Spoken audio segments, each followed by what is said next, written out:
Hello and welcome to this mass making video where I'm going to make a few covers, junk journal covers or journal covers. And I always use the same thing, almost always, wine boxes. So I have gutted these, I have drunk the contents, I have to admit. And I am just removing or like polishing the edges because I've ripped off the pieces I don't need. And I'm cutting off, you know, the ugly parts, as you can see. So why do I use wine boxes? Well, it's a perfect size, I think. I like thick books, thick spines, and these boxes, you know, if they're all already folded in the way I would fold them, and the size I would fold them, and they're perfect for A5 books. I mean, they do stick out, the covers stick out quite a lot when you fold an A4 sheet and place it in the middle, but I like that. I like having room for dangly bits and lace and trims hanging down, so that's actually a plus.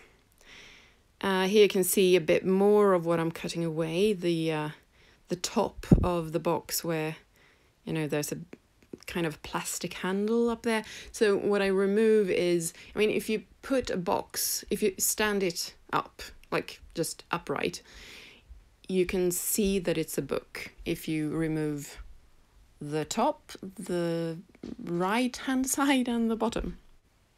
Anyway, now I've brought out my box of April stuff because I'm making April books, which means green books. So I'm just going through the box where I've gathered all my April-y stuff, green stuff, and choosing the things that speak to me.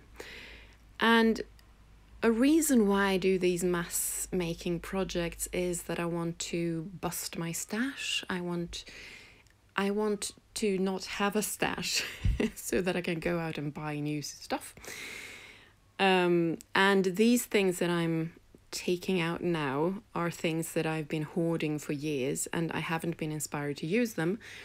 But using them this way by sort of just making a journal factory of your craft room, I find that it's easier to use up the things that don't really inspire you, but which are good as backgrounds, which these things are.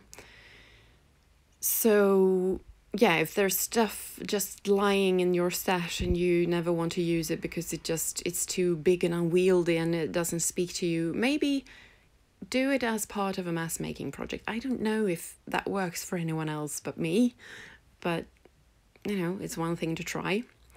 So I use PVA glue, just wood glue that I've bought from the local hardware store. I find it's the best for some reason, and I just smear it out with my fingers. And there we go with the green velveteen, is it? Or is it velvet? No, I don't know. Velour. I know nothing about fabric. If you follow me, you will notice this sooner or later. Of course, I'm cutting off the excess. And I have to be careful since I use quite a lot of glue and the fabric is quite thin.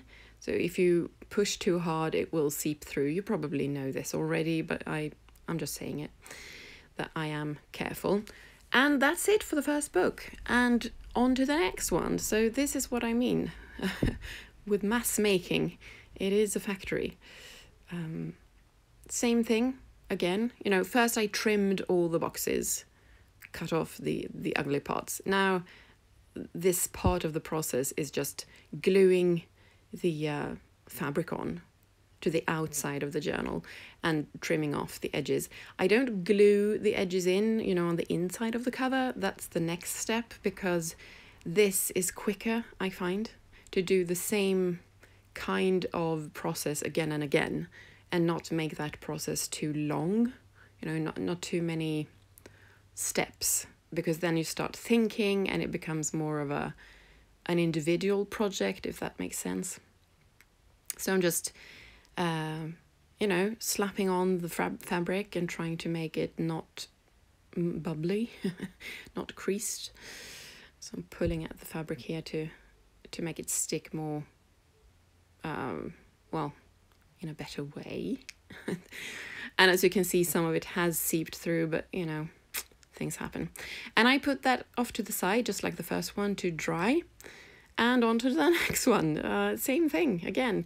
This is the groove you get into. And I use, they're all green. All the books are going to be green, but I use different background fabrics, because otherwise it would be too boring if I just used one of them for all of the books. So by doing this, I'm hoping that when I'm in the mood for actual crafting, like intuitive, creative crafting, where I think about placement of stuff on the cover and things like that, I already have the backgrounds ready, because this is the boring part, I find. Maybe it's not like that for you, but this, just slapping on the fabrics, it's not the most fun part of the process. So I really love finding half-finished books with the fabric all glued on, so I can just go on and glue flowers on the cover and find pretty pictures to ink and distress, and yeah, you know the drill.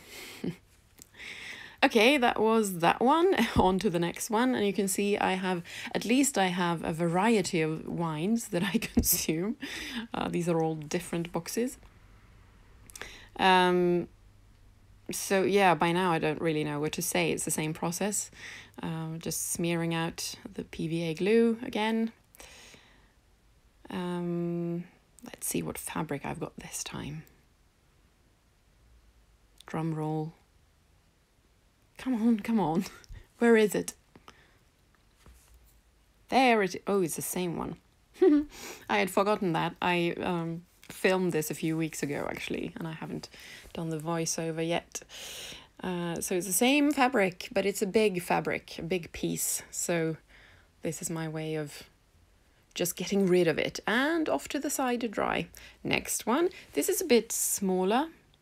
The box is smaller, so here I'm thinking perhaps I'm going to use different pieces for the cover, not just one piece of fabric. So this was left from the big fabric I just used for the 2 previous books. So I am gluing the remnants of that onto each side of this book, like so. Because that way I can use them even though they don't cover a whole cover. And here I'm just testing out different colors, what it would look like, but those hues don't go together.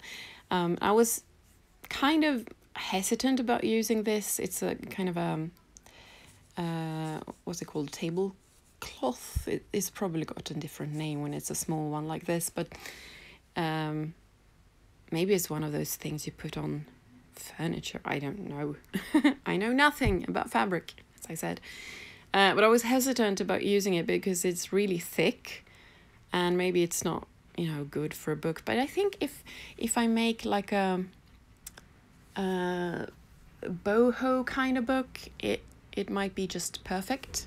So I'm planning, I think, to put some green, it's a trim with green beads that I plan to put on it. I think that will look good. Oh, and it seems I haven't done all my polishing yet, so back to basics, I guess. So now the books have dried, and the next step is to glue the edges to the inside of the cover. So first I just trim the edges so that they're fairly straight. I never measure or, I don't do things very carefully. I'm very careless. I like like, what would you call it? Like brutal crafting. I like the frills and, you know, putting pretty stuff on, but I like the process to be quite, well, brutal. I can't find another word for it. It's not perfect, but hopefully you get the drift.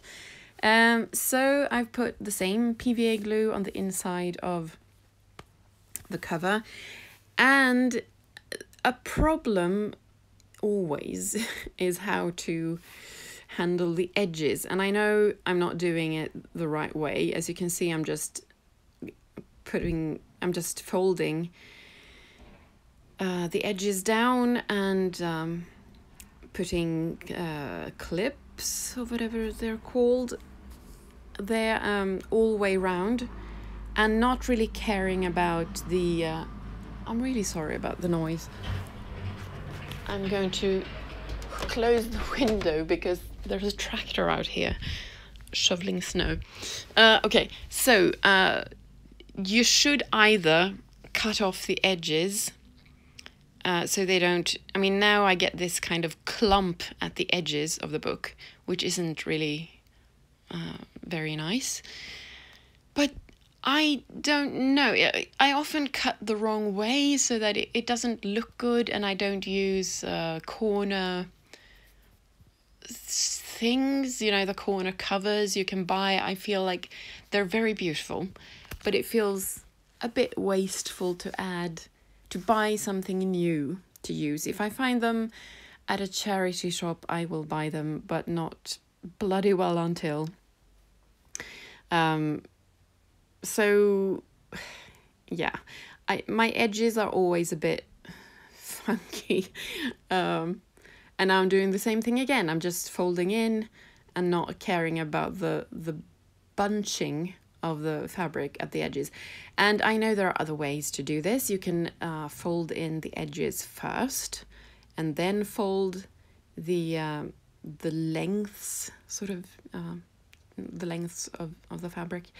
So, I mean, I might do that in the future if I get sick of myself and the results of my book. But anyway, this stage of the process is just gluing and folding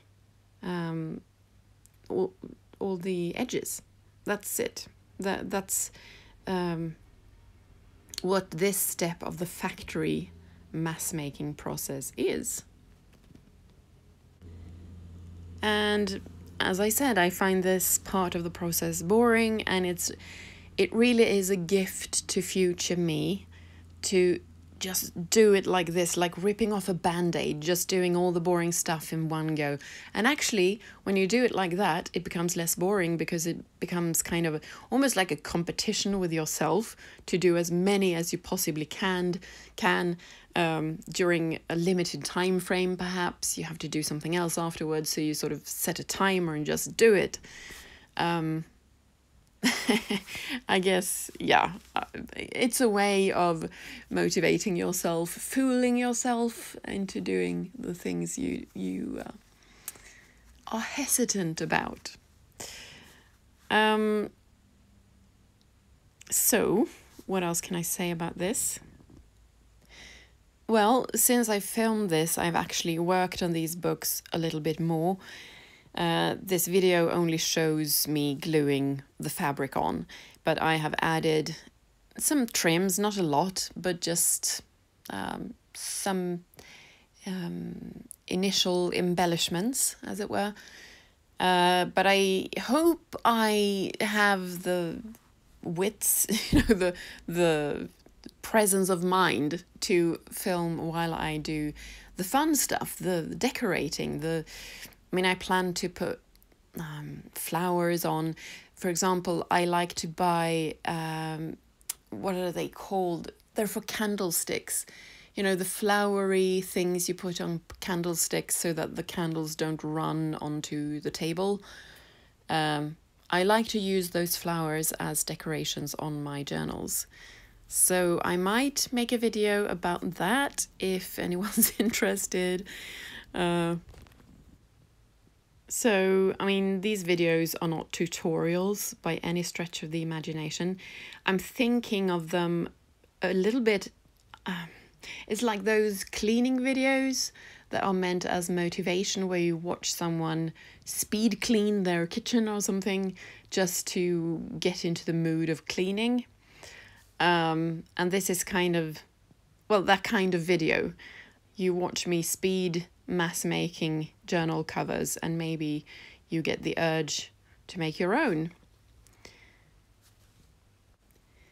And actually, now that I've been speaking over the video for about 20 minutes, I have sort of worked up an appetite for continuing working on these books. So hopefully that inspiration will hold until I have the time to do it. I mean, I have 1,000 creative projects that aren't books, so, you know, there are other things I want to spend my time on, but hopefully I can get back to these before April is over, because they are April books. And when you have glued down the edges like this and the book has dried again, you may want to trim the edges a little bit more. So that's what I'm doing here. And when you've done that, you have your cover, you know, the base of your book that you can just build on. And here I'm just testing out a possible embellishment. But I'm not sure about it. And no, those colors don't go together at all. Stop it.